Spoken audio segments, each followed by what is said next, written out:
So hello guys, welcome to CLT MBBS। और आज हम देखने वाले हैं एम्फीबियन का नेक्स्ट ग्राफ, जिसका नाम है effect of increasing strength of stimulus on skeletal muscle contraction.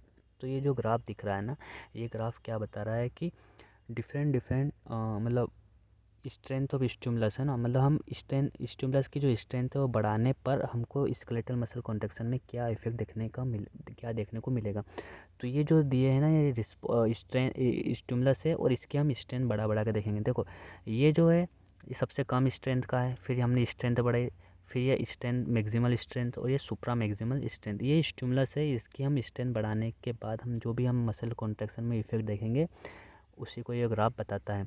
तो हम जानते हैं कि थ्रेशोल्ड वो मिनिमम स्टिमुलस है जिससे मसल कॉन्टैक्ट होना स्टार्ट करती है और होती भी है ना। उसके बाद मैक्सिमल पता। तो ये जो सब थ्रेशोल्ड है ये थ्रेशोल्ड से भी कम है। तो जब हम सब थ्रेशोल्ड स्टिमुलस देते हैं तो कोई भी इफेक्ट नहीं देखने को मिलता है। देखो यहाँ पर ग्राफ ही नहीं प्रोड्यूस हुआ है, कोई भी इफेक्ट नहीं देखने को मिलता है सब थ्रेशोल्ड में, है ना।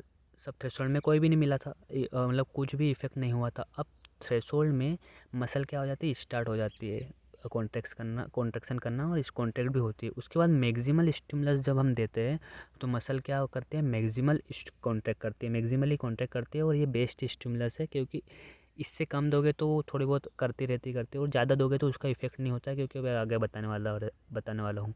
मैक्सिमल स्टिमुलस जब हम देते हैं तो जितनी भी मोटर यूनिट्स होती है वो सब एक्टिवेटेड हो जाती है, कोई भी मोटर यूनिट बचती नहीं है ना कि और कॉन्ट्रैक्ट कर पाए, है ना। तो जितनी भी मोटर यूनिट है वो सब एक्टिवेट हो जाती है और मसल में कॉन्ट्रैक्शन प्रोड्यूस करती है।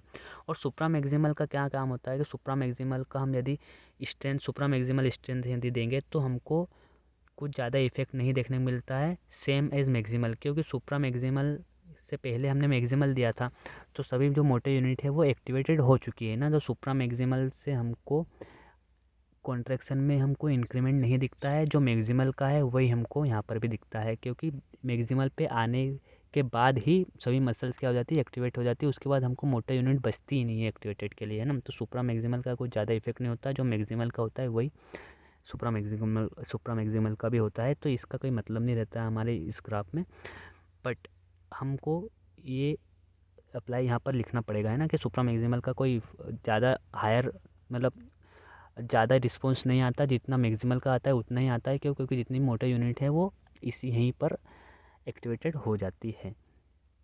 अब इस ग्राफ में हमको और क्या क्या पूछ सकते हैं। देखो, ये जो नंबर्स दिख रहे हैं ना, ये क्या है, ये 16, 15, ये 50, ये सबसे कम इधर कम होते जाते हैं ना। तो ये जो नंबर्स है, ये जब हम इंस्ट्रूमेंट यूज़ करते हैं उसमें जो दो कॉइल्स होती है, प्राइमरी और सेकेंडरी, तो इनके बीच की डिस्टेंस बताता है सेंटीमीटर में। तो ये जो नंबर है, distance between primary and secondary coil, ये 16 मतलब सबसे ज़्यादा, इधर सबसे ज़्यादा। तो जब जब हमारी डिस्टेंस सबसे ज़्यादा रहेगी तो जब हम स्टिमुलस देंगे ना तो वो सबसे कम होगा। तो इसीलिए जो सब थ्रेशोल्ड जो स्टिमुलस है वो सबसे ज़्यादा डिस्टेंस पे आया है। उसके बाद डिस्टेंस हम कम करते गए प्राइमरी सेकेंडरी की, तो स्टिमुलस की जो स्ट्रेंथ है बढ़ती गई, है ना। तो ये थ्रेशोल्ड वाला स्टिमुलस आया, उसके बाद मैक्सिमल, उसके बाद सुप्रा मैक्सिमल। तो यहाँ पर हमारी जो स्ट्रेंथ जो है स्टिमुलस की बढ़ती जा रही है, बट और रिस्पॉन्स भी बढ़ता जा रहा है, बट सुप्रा मैक्सिमल का और मैक्सिमल का रिस्पॉन्स सेम ही होने वाला है। इसका ऐसा नहीं है कि सुप्रा मैक्सिमल है तो और स्ट्रेंथ बढ़ जाएगी और कॉन्ट्रैक्शन होगा, है ना। कुछ भी नहीं, अपन स्ट्रेंथ तो स्ट्रेंथ तो बढ़ी है, बट कॉन्ट्रैक्शन उतना ही होना है जितना मैक्सिमल का होता है। यहाँ पर क्वेश्चन ये पूछ सकते हैं कि इनकी डेफिनेशन पूछ सकते हैं कि सब थ्रेशोल्ड थ्रेशोल्ड क्या होता है। तो कुछ भी नहीं, सब थ्रेशोल्ड बताता हूँ कि मिनिमम स्टिमुलस जिस पे कॉन्ट्रैक्शन स्टार्ट होता है। सब थ्रेशोल्ड मतलब लेस देन थ्रेशोल्ड स्टिमुलस जिस पे कॉन्ट्रैक्शन कुछ भी नहीं होता, है ना। और maximal greater than threshold stimulus, और इस पे सभी मोटर यूनिट एक्टिवेटेड हो जाती है और सबसे ज़्यादा कॉन्ट्रैक्शन इसी में देखने को मिलता है। और supra maximal it is the higher than maximal stimulus, और इसकी स्ट्रेंथ भी ज़्यादा होती है, बट हमको कॉन्ट्रैक्शन उतना ही देखने को मिलेगा जितना मैक्सिमल का है, क्योंकि जितनी भी मोटर यूनिट्स हैं यहीं पर एक्टिवेटेड हो जाती है ना। तो सेम स्ट्रेंथ अलग है इन दोनों के, पर कॉन्ट्रैक्शन सेम है, क्योंकि मोटर यूनिट तो पूरी एकदम रिक्रूट हो जाती है, मतलब सभी जितनी भी होती है वो सब एक्टिवेटेड हो जाती है, कुछ बचता नहीं। इसमें और क्वेश्चन क्या बन सकता है, रुको मैं एक बार पेज पलटा के देख लेता हूँ। हाँ, इसमें पूछ सकते हैं कि मोटर यूनिट क्या होती है। तो मोटर यूनिट का एक सिंपल सी डेफिनेशन है कि एक मोटर यूनिट जितनी भी मसल फाइबर्स को सप्लाई करती है, मतलब ऐसा नहीं बोला, एक मोटर नर्व और जितनी भी मोटर मसल फाइबर है इन सबको मिला के एक मोटर यूनिट बोलते हैं। तो क्या होती है मोटर यूनिट, एक सिंगल मोटर न्यूरॉन जितनी भी मसल फाइबर को सप्लाई करती है वो दोनों मिलकर क्या बनाते हैं, एक मोटर यूनिट, मतलब मोटर न्यूरॉन और मसल फाइबर दोनों मिलकर क्या बनाते हैं, मोटर यूनिट।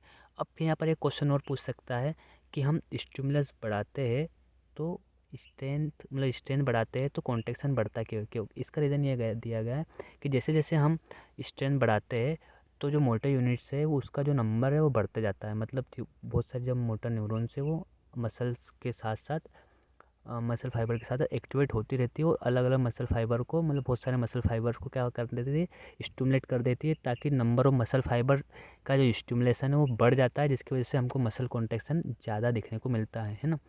तो on increasing the strength of stimulus number of motor units increases, that's why the contraction also increases. So ये हमारा लगभग हो चुका है पूरा ग्राफ। इस ग्राफ का नाम एक बार और बता देता हूँ, effect of increasing strength of stimulus on muscle contraction, skeletal muscle contraction, है ना। सो ये हो गया है। यदि यह वीडियो आपको अच्छा लगा तो लाइक कर सकते हैं और चैनल को सब्सक्राइब कर लीजिए ताकि आपको आने वाले एम्फीबियन की वीडियोस के नोटिफिकेशन आ जाए। और इसकी प्लेलिस्ट भी मैं तैयार कर रहा हूँ ना, तो आप जाके देख सकते हैं। So thank you for watching this video. So okay.